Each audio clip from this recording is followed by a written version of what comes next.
Mji wa Lindi ni moja ya miji ya kale na muhimu katika historia ya Tanzania, ulioanzishwa na wafanyabiashara wa Kiarabu kuanzia karne ya 11 na baadaye ukawa bandari kubwa ya biashara ya watumwa na pembe za ndovu. Leo, Lindi ni makao makuu ya mkoa wa Lindi na una historia tajiri ya ukoloni wa Kijerumani na Kiingereza. Asili na maendeleo ya mji wa Lindi. Karne ya 11, wafanyabiashara wa Kiarabu waliweka makazi ya awali katika eneo la Lindi, wakitumia bandari ya mdomo wa mto Lukuledi kwa biashara. Karne ya 18-19, Lindi ikawa bandari maarufu ya kusafirisha watumwa kutoka Ziwa Nyasa na pembe za ndovu kwenda Arabuni na Ulaya. Jina Lindi linamaanisha shimo refu.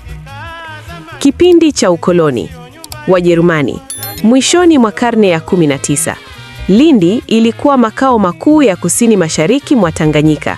Ilihudumia posta na pia kikosi cha jeshi la Kijerumani. Waingereza. Karne ya 20, Lindi iliendelea kuwa kituo cha biashara na makazi ya wafanyabiashara wa Kihindi. Nyumba nyingi za kuvutia zilijengwa mwanzoni mwa karne ya 20 kando ya mwambao wa bahari ya Hindi. Baada ya uhuru. 1961, wakati Tanganyika ilipopata uhuru, Lindi ilikuwa makao makuu ya jimbo la Kusini, likijumuisha Mtwara, Lindi na Ruvuma. Baadaye, makao makuu yalihamishiwa Mtwara.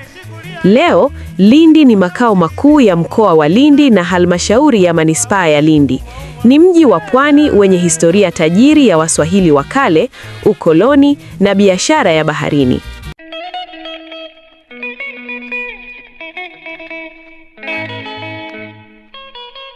Thank you.